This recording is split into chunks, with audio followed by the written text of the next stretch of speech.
Hello, this is the BenBinFro Thought for the Day for Monday, the 13th of June.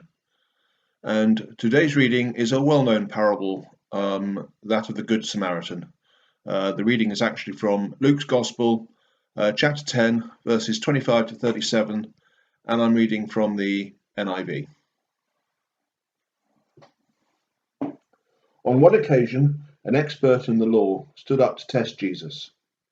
"Teacher," he asked, "what must I do to inherit eternal life?" "What is written in the law?" he replied. "How do you read it?" He answered, "Love the Lord your God with all your heart and with all your soul and with all your strength and with all your mind, and love your neighbor as yourself." "You have answered correctly," Jesus replied. "Do this and you will live." But he wanted to justify himself, so he asked Jesus, "And who is my neighbor?" In reply, Jesus said, "A man was going down from Jerusalem to Jericho when he was attacked by robbers.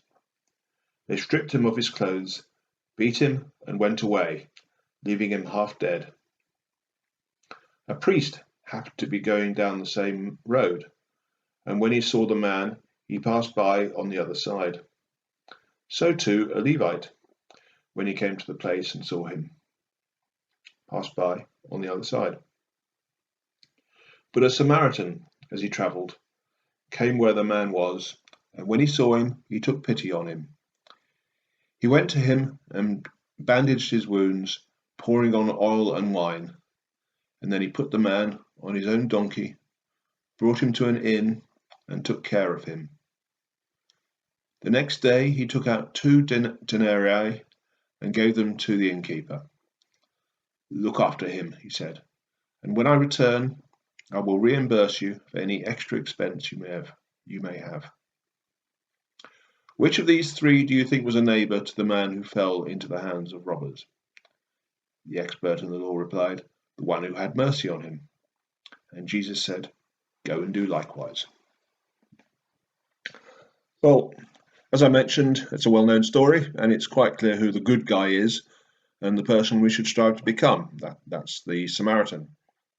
However, I want to follow the notes in the Application Study Bible on this passage and examine the story using the victim as a central character, as they do.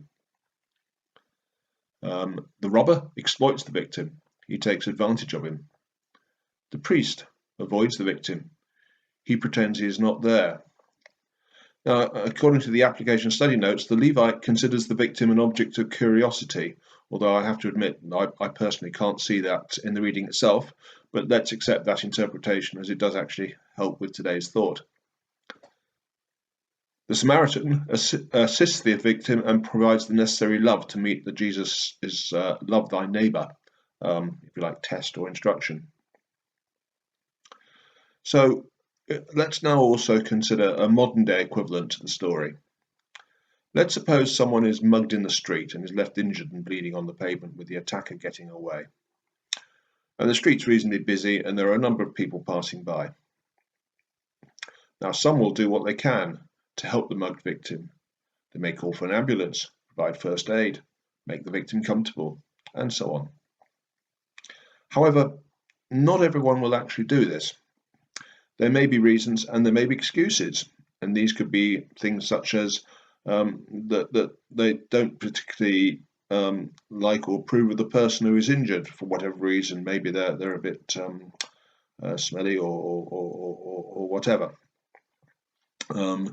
They do not want to get involved, possibly because they feel they're too important, or they would rather just watch and take photos and post on social media to gain likes and all that sort of stuff.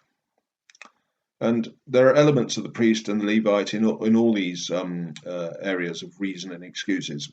The point is that being a good Samaritan to someone who you do not know is not necessarily a natural human trait.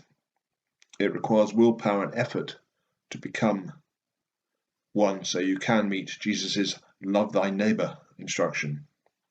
And as Christians, we have to work on this. It is not always easy. Well, that's my thought for the day. Have a good day.